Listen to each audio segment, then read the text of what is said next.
What if you've got an audio recording that's pretty sloppy timing-wise, and for whatever reason you can't go back and re-record, so you've got to fix it using the software tools available? What do you do then? My name is Joe Gilder with PreSonus. I'm going to show you two ways to fix timing issues in your audio tracks. One is really quick, and then the other is my favorite, and I'll talk about how to do both so you can decide what works best for you. Real quick, just got to say, if it's a sloppy performance, the best case scenario is to play it better, right? To practice playing in time and then to actually play it in time. But sometimes that's not possible, or maybe you just want to know, maybe you record someone who has no intention of practicing and getting better at that, so you've got to deal with what you've got in front of you. There is a whole conversation to be had around should we fix timing issues at all. I'll save that for the comment section if you want to get into that. But let's say you do want to maybe not make it perfect, but make it better using editing tools. How do we do that in Studio One? So here is a guitar that I painstakingly recorded out of time. You can actually see from the waveform I'm ahead of the beat. This was uncomfortable to do. Here's what it sounds like. Got a standard, just on the grid beat down here and an acoustic guitar.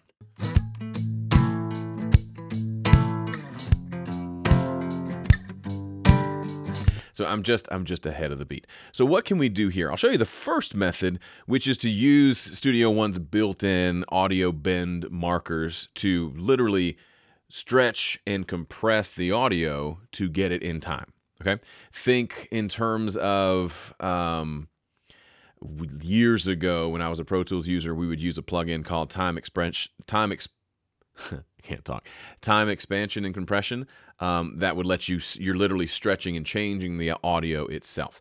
Decade and a half ago, these algorithms were okay. Today, they're all pretty great. So the easiest way to do this, and it's surprising how quick it is to select the audio that you want to fix, which we have here. I've selected that audio, and just press Q on the keyboard. Q for quantize. So Studio One, I can't even see what that menu said when it popped up, but Studio One did a couple of things here. First, it went through and tried to guess as to where the transients are. So looking at the audio, it's trying to surmise where are all the important timing moments in this track. Depending on the audio, it will get it really right, or sometimes it can't get it right because it's hard to tell. So this was a really percussive acoustic guitar part. So just looking at the where those markers go, these vertical lines, it seemed to do a pretty good job. It guessed at where all the big transients are for sure, and then some in between. So we can adjust how sensitive it is to those. I'll show you that in a second, or in a minute. Someone said, don't say you'll show it in a second unless you intend on showing it in one actual second. So in a moment, I'll show it to you. But this works better depending on the source. So if it's a drum track, some sort of percussive thing, this works really well because it's pretty obvious where the transient is on a snare drum, right? There's no kind of guesswork there. So the algorithm can work really well. If it's something like electric guitar, especially an overdriven electric guitar, those can kind of just look like big blobs of waveforms. So that it's going to be almost impossible, depending on the audio, for Studio One to see where the transients are, unless it's a lot of starting and stopping and you can see where it starts and stops. If it's just kind of a jigger, jigger, jigger, jigger, and the waveform's pretty smushed, then it's going to be more difficult. That's one of the reasons why some people will record the amped signal on a track, but then they'll also record a DI version of the signal and only use that for the visual confirmation of where the transients are, and they'll group the two together, so whatever edits they do to one works on the other. If you're recording through Ampire, for example, then you are recording a direct signal, then this becomes a lot easier. So if we just quickly, before I show you the bend marker stuff, if you come through, it's color-coded. So when it does a little bit of bending, it changes the color of the existing audio. And the brighter the color, the more aggressive it got. So right here, for example, it got real aggressive for some reason. It thought this was a transient. It also thought this was a transient. That would be a mistake. I mean, for the most part, the algorithm did pretty good. This one, I would say, is probably not right. If we listen to that by itself, I'm going to guess it sounds weird. Actually, it doesn't sound bad, so use your ears. But I would typically, when I do this, I press Q, then I switch to the bend marker tool, the bend tool here, which allows me to go and move these markers. And I will just go find ones that look wonky like this, that obviously that's stretched way farther than it should be, and I just double click on that bend marker. So this bend tool allows me to kind of change how much squishing is happening, but instead of changing it, what I want to do is just double click on it to make it disappear. and it disappeared. So it just got rid of that extraneous bend marker. So it basically thought this was the beginning of the transient and that this was also a different transient. But in reality, if I undo that, it might be more true that this was the actual transient and this one needs to go and this one was the beginning. So we could do something like that. And so now, this was a bad example because it actually sounds fine. Okay, that's fine. But there are times where it guesses wrong and that stretchiness sounds really weird.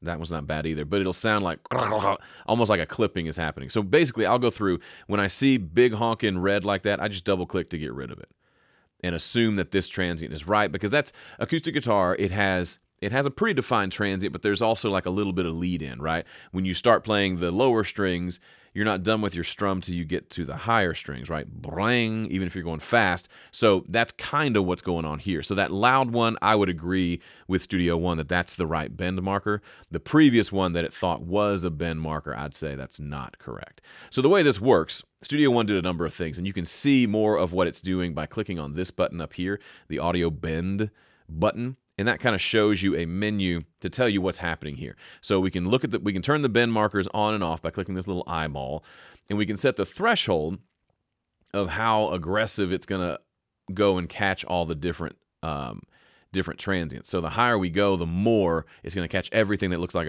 a bend or a specific downbeat, a specific like percussion point. It defaults to, I believe, 80%, which works pretty well. Now, this is actually set to drums.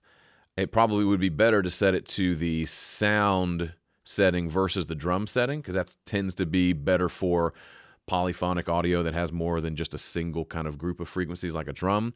And you can change that before you quantize. We can also just kind of undo this. We can say, actually, I want to go back to, if I just, hang on, I gotta remember how to do this. If I select the audio, forgot where that was in the menu. If you right click on the audio, come down to audio, or event rather, there's a menu item for quantize, which is what we did. There's a quantize 50%, which I forgot was there. And there's a restore timing button. So if you think, I think I've messed everything up, I'd like to get back to the original. In my system, it's Shift Q takes it back to the original timing. So it still has the bend markers in place, but we can see everything got moved a little bit. So you can come in and do this. The Q thing did it automatically, but here's kind of the settings that it's doing. It's analyzing. It's either sensitive or standard. You can reanalyze after changing this. Standard works well for me. And then you can say how much you want to quantize. Once it has these vertical lines that it's created, these bend markers, which we can say how aggressive it goes with those. Something like this probably makes more sense. It's only grabbing the biggest blobs of audio, the biggest spikes, which is what I want, especially for acoustic guitar. Then we can say which kind of algorithm do we use to stretch, which I like the sound one. Solo is great for monophonic things, which means a single note, like a guitar solo, but this Pro format works well for just about anything.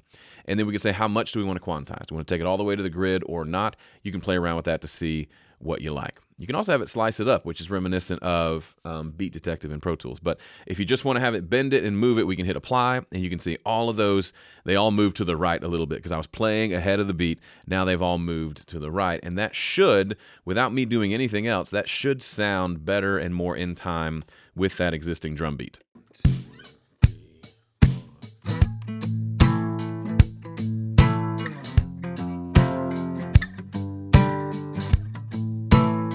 In case you forgot, here's what it sounded like before.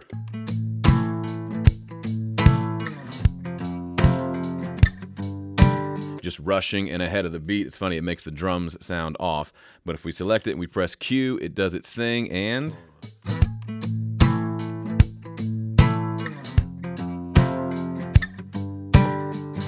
now you heard a little blip. Did you hear that blip in the audio? One of the things that's important to do when you do this, it's having to do a good amount of like under the hood voodoo magic to make it do what it's doing. And so occasionally there might be a blip in the audio, maybe here.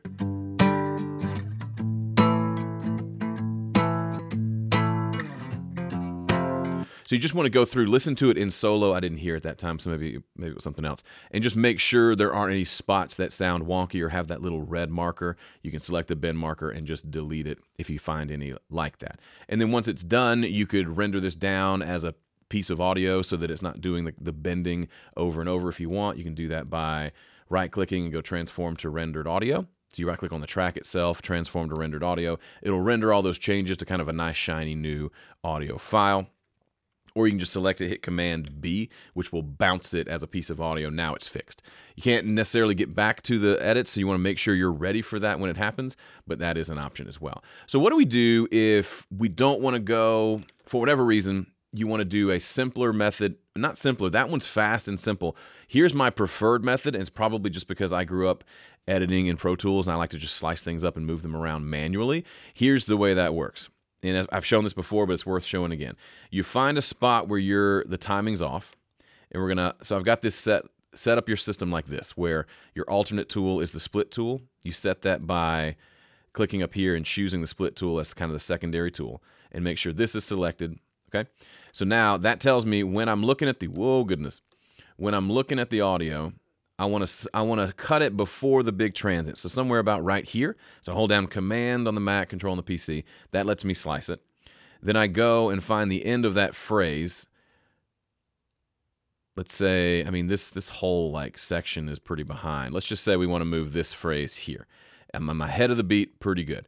Now I hold down Command and Option on the Mac while hovering over the lower portion of the audio file, and you'll see it turns into a different tool. It's got this left and right arrow thing. If I click and drag, I'm now moving the audio underneath with these edit points staying the same. So I'm moving this without moving anything else. So I can see now this one is in time. This one's still ahead of the beat, so we can chop that one up, move that in time, and we can just go down the file. That one's now a little ahead of the beat. And we can do this I mean, it's not as quick as just pressing Q. We can do this pretty quickly. And now the benefit of this, if you're curious, why would I do that this way? First, I can select it all, press X to create crossfades between everything. The benefit of this version is the audio quality itself remains unchanged. There's no stretching algorithm happening.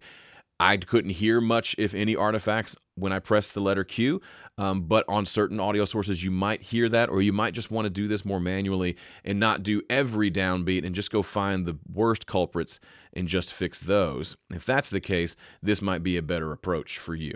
It's a little more hands-off. It's a little more, let's not suck the life out of the music entirely. Let's just move the things that need to be moved, and that's a valid approach too. So you'll find me, granted, I'm working with musicians who are playing pretty in time to begin with, but if they have a note where they come in early, instead of quantizing the entire audio, he'll just say, hey man, I came in early on the second beat of measure 8, and I'll say, oh yeah, you're right, let's fix that, and I'll just fix it, press X to crossfade both sides, and we're good to go. That's the workflow that works best for me. Find one that works best for you. It's probably good to be familiar with both of these approaches so you can use them depending on what the situation calls for. I've used the Q system, that audio bend thing, especially when I'm up against a time crunch and I just don't have time to manually edit an entire drum kit, for example. I can use that to get it close if I'm just pressed for time and I got to get this exported and out to the client. All right, thanks so much for watching. Be sure to subscribe if you haven't, and I'll see you in the next one.